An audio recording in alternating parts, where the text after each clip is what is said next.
Praise Lord. आज हम नीति वचन का आउटलाइन देखेंगे। हम छोटी सी प्रार्थना करके वचन में जाएंगे। प्रेमीश्वर की पिता, हम आपका धन्यवाद देते हैं प्रभु जी।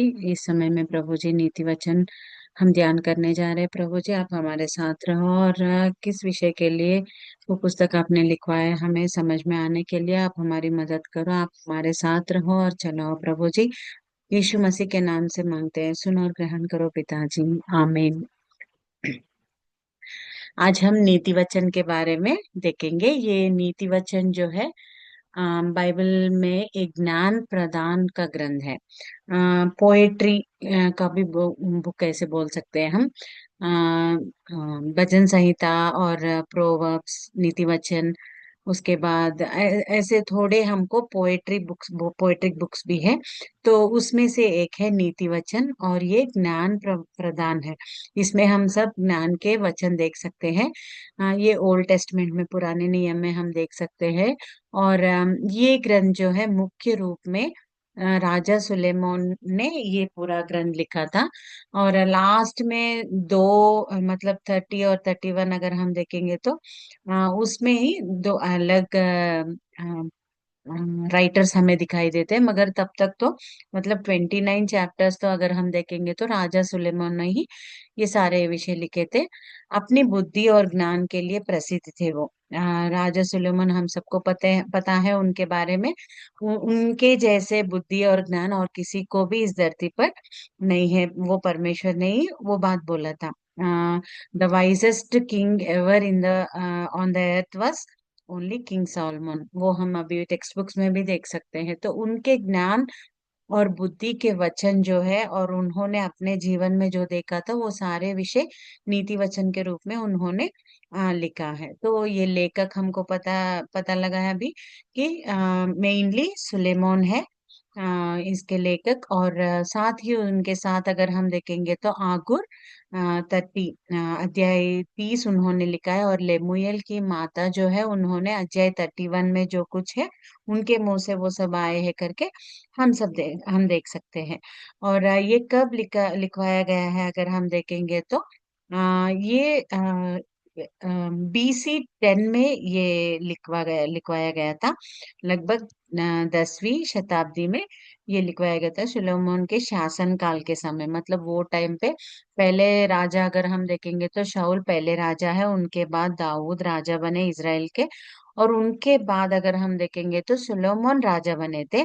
उनके शासन काल के समय में ही ये पुस्तक भी लिखा गया है करके हम हिस्ट्री में, इतिहास में देख सकते हैं।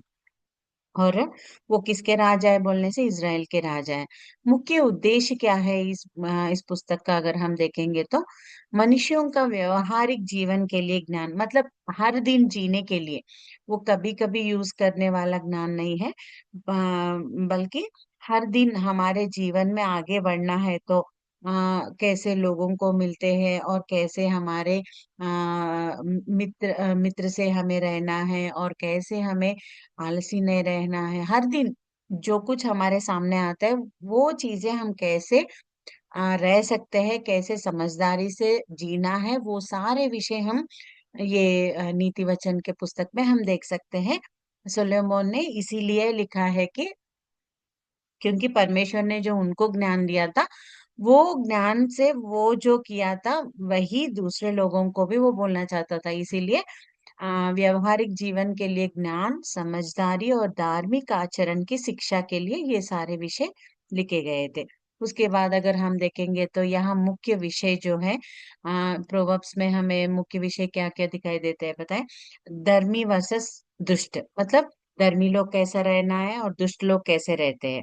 दुष्ट लोगों के जीवन शैली जो है वो देखकर वैसे नहीं रहना है, बल्कि हमें धर्मी जैसे रहना है करके वैसे राइचियस वर्सेस डिसीवर्स, वैसे हमको उन दोनों के बीच में जो अंतर है ना वो दिखाई देते हैं। और बुद्धि वर्सेस मूर्खता, मतलब बुद्धि से रहने से हमें कैसे रहते हैं, वो लोग कैसे रहते हैं और उसका अगर बुद्धि से हम जिएंगे तो उसका रिजल्ट क्या है और मूर्खता से जिएंगे तो उसका रिजल्ट क्या है, ये दोनों के बीच में अंतर। और अनुशासन, परिवार में कैसे रहना है, वचन की शक्ति, और जीवन के हर क्षेत्र में परमेश्वर का बड़ा मतलब परमेश्वर को कैसे हम हमारे जीवन में हर विषय में पहले स्थान दे सकते हैं, वो विषय के बारे में हम ये नीति वचन में देख सकते हैं। तो ये है मेन पॉइंट्स की सुलेमोन ने लिखा था। और लास्ट 2 चैप्टर्स जो है आगुर और लेमुएल की माता, उनके मुंह से जो आए हैं वो बातें है करके हम देख सकते हैं। ये कब 10th BC 10 में लिखा गया था। वो सुलेमोन का शासन काल था, वो टाइम पे वो राजा थे। और ये ज्ञान और बुद्धि के समझदारी से कैसे चलना है हर दिन हमारे व्यवहारिक जीवन में करके ये पुस्तक लिखवाया गया था। उसके बाद अगर हम देखेंगे तो स्टार्टिंग से, ओके, स्टार्टिंग इसमें दो भाग हम डिवाइड कर सकते हैं। उससे पहले दो भाग डिवाइड करने से पहले जैसे प्रस्तावन और मुख्य उद्देश्य जो है हम पहले अध्याय में भी देख सकते हैं, 1 से लेकर 7 वचन तक। वो है कि राजा सुलेमोन ने ये लिखा है करके हम वहां देख सकते हैं। और मुख्य उद्देश्य जो है ज्ञान, समझदारी, बुद्धिमानी और अनुशासन सिखाना ही मुख्य उद्देश्य है ये पुस्तक का करके हम देख सकते हैं, वो 1 से 7 वचन तक पहले अध्याय में।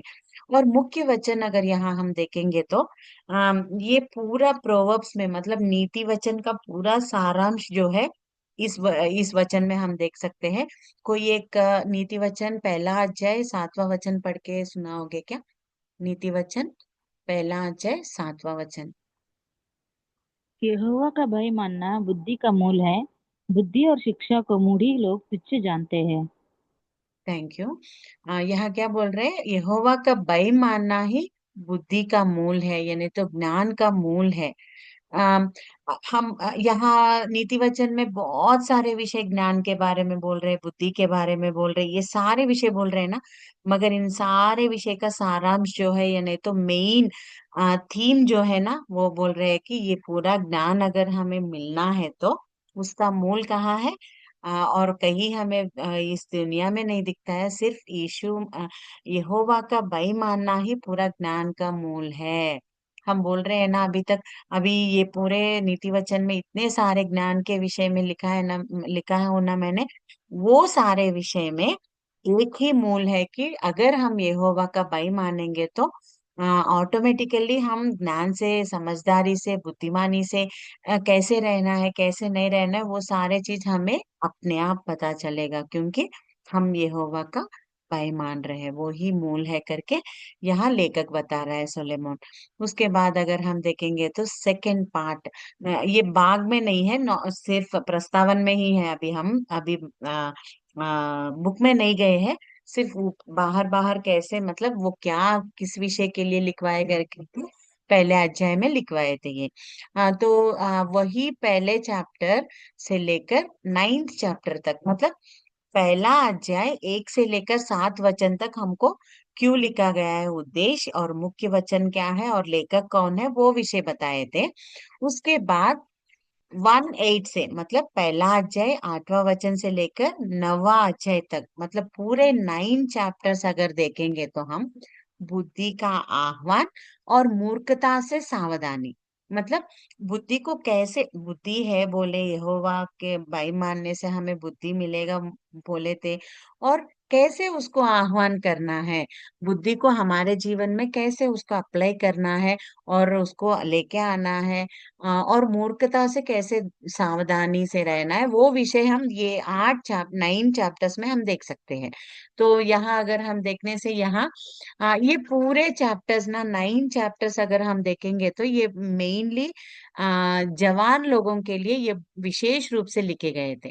मतलब माता पिता के सलाह और बुद्धि की प्रशंसा और मूर्खता की निंदा, बुद्धि से रहने से कैसे रहेंगे हम जवान लोगों को, ये सारे विषय बताए गए थे। मतलब ये जो प्रोवर्ब्स है 1 to 9 चैप्टर्स में, ये मेनली जवान बच्चों के लिए कैसे रहना है, माता पिता का सलाह कैसे मानना है, और बुद्धि कैसे रहता है, उसका प्रशंसा उसको कैसे आह्वान करना है, मूर्खता कितना नष्ट देता है हमको और उसका रिजल्ट क्या है, वो सारे विषय केंद्रित है इसमें, ये 1 to 9 चैप्टर्स में। तो सिर्फ ऊपर ऊपर अगर हम देखेंगे तो उनके हेडिंग्स पहले चैप्टर में 8 से लेकर, मतलब 7 तक तो इंट्रोडक्शन था ना, तो 8 से लेकर 19 तक अगर हम देखेंगे तो पापियों के प्रभाव से सावधान रहना। अभी अच्छे हैं हम, हम अच्छे से प्रार्थना कर रहे हैं और यहोवा का भय मान रहे हैं, मगर अगर हमारे पूरे सर्कल में, फ्रेंड सर्कल में अगर पापी ही लोग हैं, वो लोग दारू पीने वाले हैं या नहीं तो बहुत दुष्ट लोग हैं, उनका अगर संगति हम कर रहे हैं तो क्या हो जाएगा, उनका प्रभाव हमारे ऊपर कैसा रहेगा, वो विषय पहले अध्याय में हमको बोलते हैं सुलेमान। और उसके बाद वही पहले अध्याय 20 to 33 अगर हम देखेंगे तो बुद्धि का सार्वजनिक आह्वान, मतलब सब लोगों के लिए बुद्धि, वहां एक बात रहता है कि बुद्धि ना सड़कों पर खड़े रह के चिल्ला रहा है, कौन उसको स्वीकार करेगा वो अच्छे से रहेगा करके वो वहां वर्णन के रूप में बताता है, मतलब सब लोगों के लिए वो तैयार है, तो जो कोई उसको आह्वान करेंगे उसके अंदर वो आएगा करके। उसके बाद अगर हम देखेंगे सेकंड चैप्टर में ज्ञान की खोज करने का लाभ, अगर ज्ञान के लिए हम देखेंगे, ज्ञान का खोज करेंगे, तो उसका लाभ क्या है, हमारे जीवन में क्या होगा, कैसा परिवर्तन हमारे जीवन में आएगा करके, वो सारे विषय सेकंड चैप्टर में हम देख सकते हैं। तीसरे चैप्टर में यहोवा पर भरोसा रखना और दया और सत्या से जीना, मतलब दूसरे लोगों पर कैसे हम दया दिखा सकते हैं, सत्य से कैसे खड़े रह सकते हैं, मतलब चाहे हमारे पड़ोसी सब लोग, अगर वो सब बलात्कार से पूरा भरा हुआ है, मगर हम कैसे सत्य से जी सकते हैं, सच्चे दिल से हम कैसे जी सकते हैं, ये सारे चीज हम थर्ड चैप्टर में देख सकते हैं। और फोर्थ चैप्टर में अगर हम देखेंगे जीवन के राह पर कैसे चलना है, चाहे कितना भी लोग ऊंचे नीचे कैसे भी हो, मगर हम कैसे सावधानी से सीधा कैसे चलना है वो सिखाता है हमको। बाद में फिफ्थ चैप्टर अगर देखेंगे, परस्त्री से सावधान रहो, वो परस्त्री के बारे में कैसे वो लोगों को बुलाती है अपने पास, और कैसे वो पाप करने के लिए प्रेरणा देती है, वो सारे विषय हम फिफ्थ चैप्टर में देख सकते हैं। और उनसे कैसे हमें सावधान रहना है, वो बुलाती है अच्छे से, मगर वहां जाने के बाद उनका जीवन कैसे हो जाता है, बर्बाद हो जाता है, वो सारे विषय वहां बोलते हुए सावधान से रहो परस्त्री से करके बोल रहे हैं।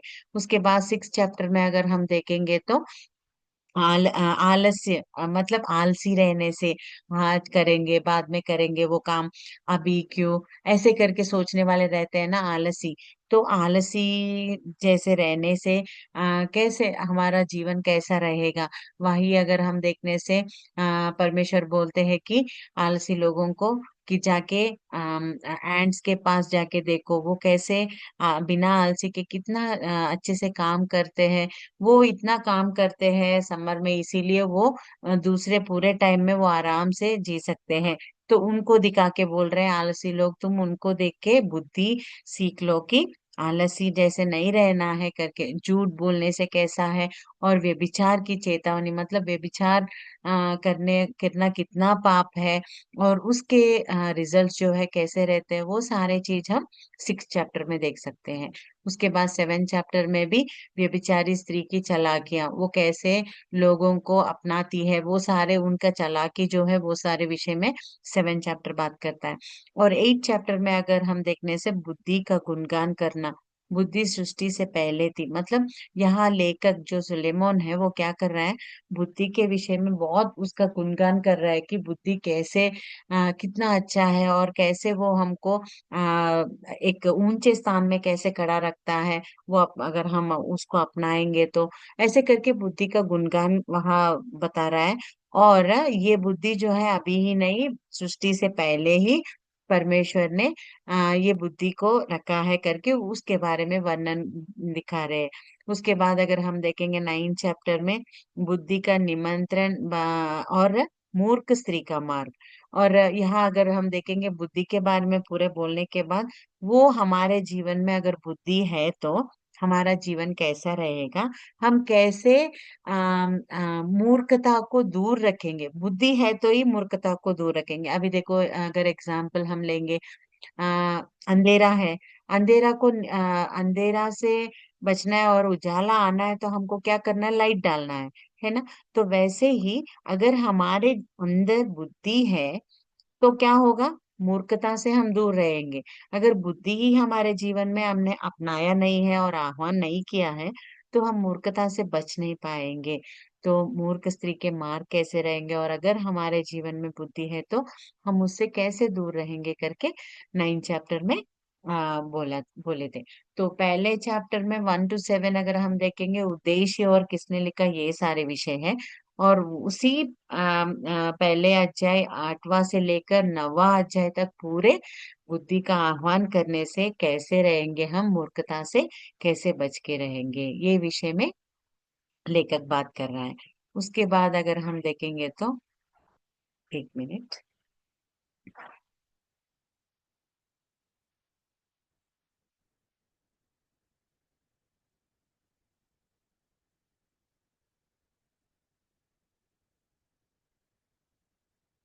हाँ, दिखाई दे रहा है नम्मा ये स्क्रीन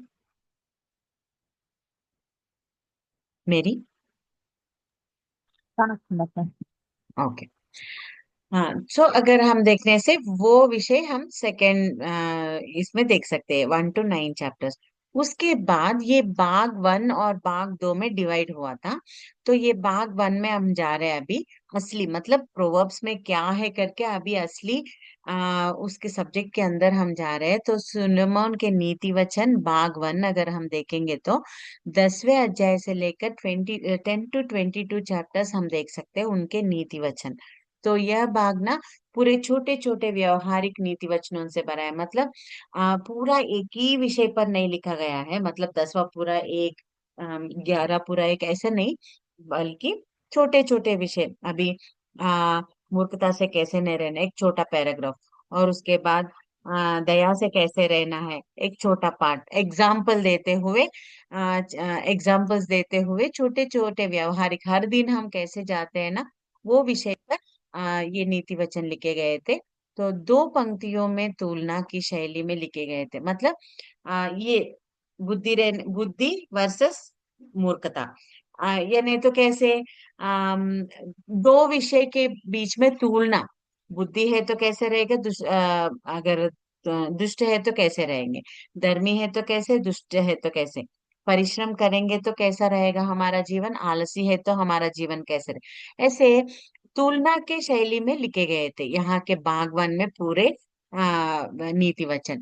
तो इनमें से थोड़े यहाँ अगर हम देखेंगे तो धर्मी वर्सेस दुष्ट लोग, उनके जीवन कैसा रहता है, एग्जाम्पल्स देते हुए उन्होंने लिखा है। और परिश्रम करने वाले, कष्ट करके जीने वाले, और उनका जीवन का शैली कैसा रहता है और उनका रिजल्ट कैसा रहता है, उन किससे तुलना कर रहे हैं, आलसी लोग कैसे रहते हैं, हाँ करेंगे बाद में करेंगे ऐसे करके सोच के वो कुछ भी नहीं कर सकते हैं जीवन में, ऐसे करके उन दोनों के बीच में की तुलना। उसके बाद वाणी का उपयोग, मतलब परमेश्वर के जो वचन है ना उसका उपयोग हम कैसे कर सकते हैं और दुष्टता से बच सकते हैं।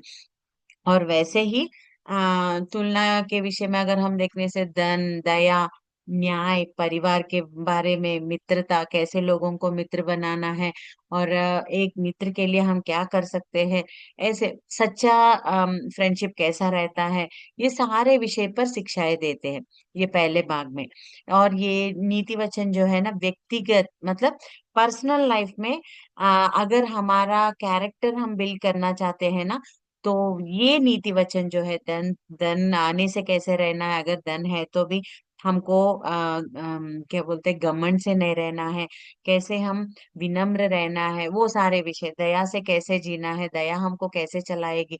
मतलब पर्सनल लाइफ को बिल्ड करने के लिए एक कैरेक्टर बिल्ड, ऐसे बोल सकते हैं, एक एक शब्द में बोलना है तो कैरेक्टर बिल्डिंग।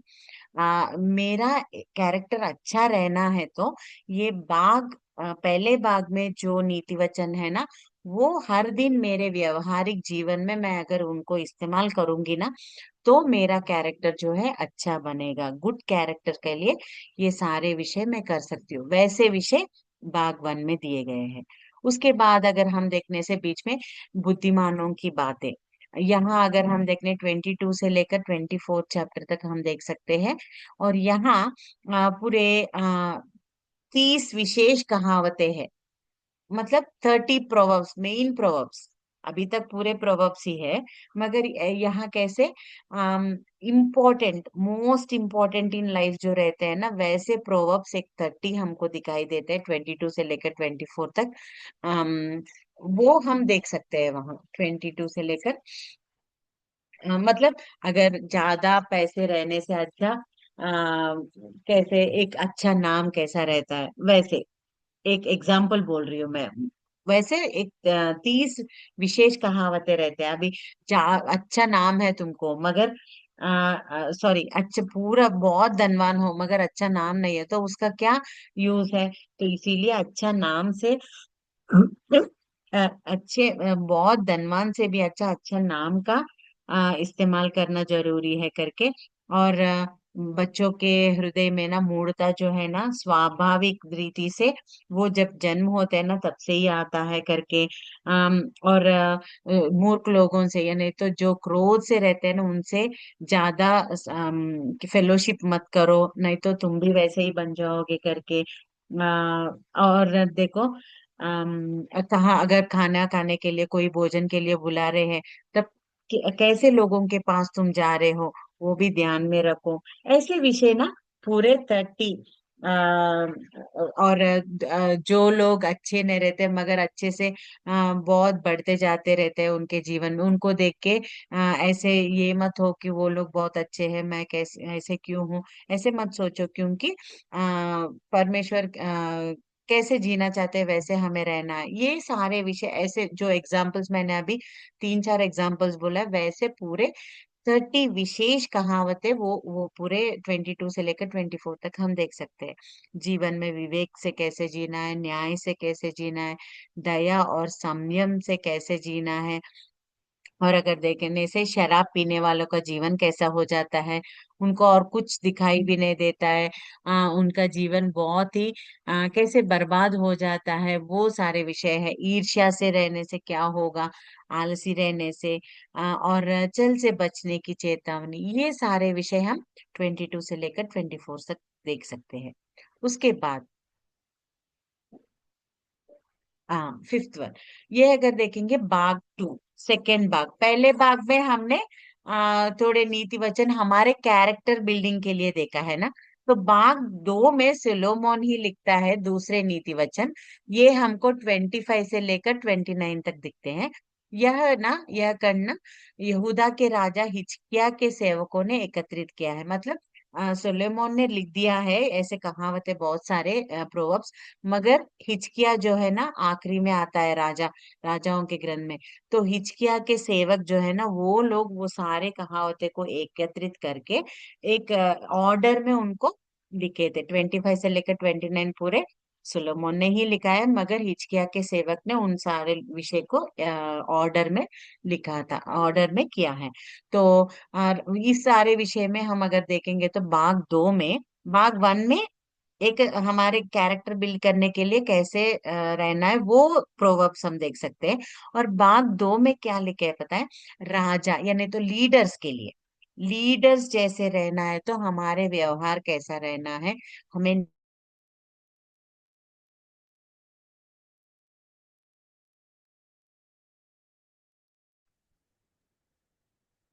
सॉरी।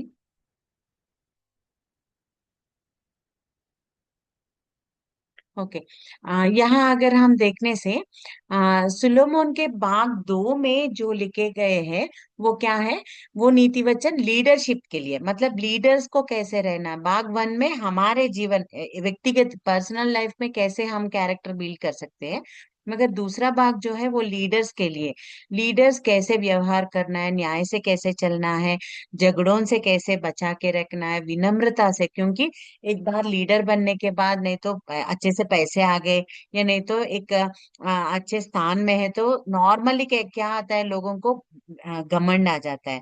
तो विनम्रता से करेंगे, और घमंड से जीने से कैसे हमारा बर्बाद हो जाएगा, वो विषय बता रहा है। और दुष्टता और धार्मिकता के बीच में अंतर, वो दुष्टता से रहने से कैसे और धार्मिकता से जीने से क्या होगा, ये विषय बता रहे हैं। और अनुशासन और बच्चों की परवरिश करना। तो ये पूरे जो है भाग दो में पूरे सुलोमोन ने लीडर्स के लिए उनका जीवन शैली कैसा रहना है उसके विषय में बताए थे। तो उसके बाद अगर हम देखेंगे, ये भाग दो है। उसके बाद अगर हम देखेंगे तो मैंने बोला था ना 29 तक सुलेमोन ने ही लिखा है। अभी तक ने हमने जो देखा है, पहले पहले स्टार्टिंग जो है वो यूथ, यंग, जवान लोगों के लिए कैसे जीना है उसके बारे में हमने देखा है। भाग वन में हमने क्या देखा है, हमारे कैरेक्टर को बिल्ड करने के लिए कैसे नीति वचन है, वो सारे विषय भाग वन में है। भाग दो में अगर देखेंगे तो लीडर्स जो रहते हैं उनके जीवन में वो कैसे जीना है उनके बारे में प्रोवर्ब्स लिखे गए हैं। तो वो 29 चैप्टर्स तक। उसके बाद 30th चैप्टर अगर हम देखेंगे, ये आगूर के बातें हैं। आगूर नामक ये यह एक रहस्यमय लेखक, अगूर की कहावतें, मतलब इनके बारे में हमको क्या है ये सब नहीं पता है, मगर उनके बारे में एक छोटा हम अगर देखेंगे तो मतलब वो उनके बातों में ही वो बोलते हैं। 30th चैप्टर पहले वचन अगर हम पढ़ेंगे तो कोई एक पढ़ के मदद करोगे क्या? 31, 1 and 2, 31 and 2। या याकूब के पुत्र अगुर के प्रभावशाली वचन। उस पुरुष ने इतीएल और उकला से यह कहा, निश्चय मैं पशु सिर का हूँ, वरन मनुष्य कहलाने के योग्य भी नहीं, और मनुष्य की समझ मुझ में नहीं है। हाँ, थैंक यू। यहाँ देखने से वो क्या बोल रहा है, अपने आप मतलब मैं कैसा हूँ, मैं बहुत मतलब मनुष्य के जैसा भी मैं नहीं हूँ, इतना बुद्धि भी मेरे में नहीं है, मुझ में नहीं है करके वो अपने आप के बारे में वो वर्णन कर रहा है। तो यहाँ वो अगर हम देखने से आत्मिक विनम्रता कैसे रहना है, और कैसे दूर रहना है सीमित ज्ञान की स्वीकृति, मतलब हमारे सीमाओं में कैसे हम ज्ञान को प्राप्त कर सकते हैं। और व्यर्थ जो रहते हैं, झूठे बातें जो रहते हैं उनसे कैसे हमें दूर रहना है। वो ही एक बात बोलता है ये आगुर की, परमेश्वर मुझे ना ऐसे गरीब मत बनाओ या नहीं तो अमीर भी मत बनाओ, जितना चाहिए उतना ही मुझे खाना दो, क्योंकि अगर ज्यादा हुआ तो मैं क्या करूंगा, पेट भर के मैं तुम्हारी निंदा करूंगा। यानी तो अगर मेरे पास कुछ नहीं है, मैं गरीब हूँ, तो मैं भी, मैं अगर मतलब मैं तुम्हारा दूषण करूंगा, क्योंकि क्यों परमेश्वर ऐसे मुझे दे। इसीलिए मुझे ज्यादा ऐश्वर्य नहीं चाहिए या नहीं तो गरीबी भी नहीं चाहिए। मुझे ना जितना खाने के लिए चाहिए हर दिन के लिए उतना दो, बस ऐसे करके उसका प्रार्थना हम यहाँ देख सकते हैं वो 30th चैप्टर में। मतलब उनके बहुत विनम्र बातें हम देख सकते हैं। वो पहले स्टार्टिंग में भी अभी हमने पढ़ा है ना कि मैं मनुष्य से तुलना करने के लिए भी योग्य नहीं हूँ, बोल रहा है। इतना विनम्र मनुष्य जैसे हमको दिख रहा है आगुर।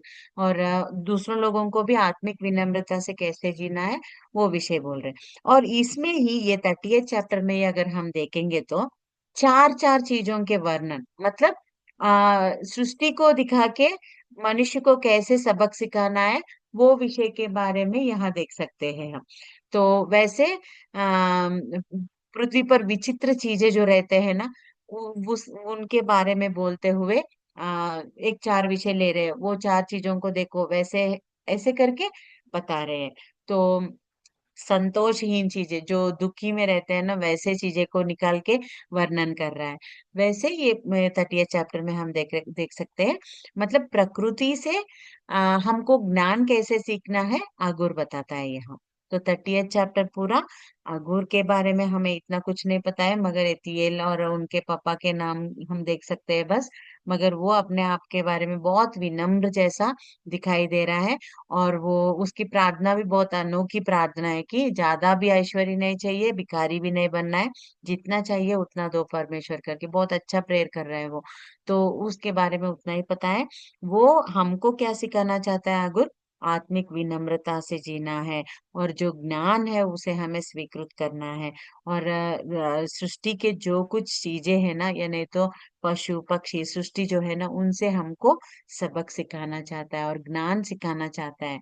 तो वो विषय हम देख सकते हैं। उसके बाद में हम अगर देखेंगे आखिरी भाग जो है, राजा लेमुएल की बातें और गुणवान स्त्री। यहाँ अगर हम देखने से स्टार्टिंग में ही हमको दिखाई देता है 31 चैप्टर की, राजा लेमुएल की माता जो है ना, उनकी माता ने ये सारे चीजें जो उनको बोला है, वो विषय यहाँ वर्णन किए गए हैं। ये ऐसे भी लिखा है कि इतिहास में राजा लेमुएल मतलब और कोई नहीं, सिलोमोन ही है करके थोड़े लोग बोलते हैं, थोड़े लोग बोलते हैं नहीं वो दूसरा राजा है करके बोलते हैं। मगर मोस्टली तो 90% तो ऐसे मानते हैं कि राजा लेमुएल मतलब सुलेमोन ही है करके।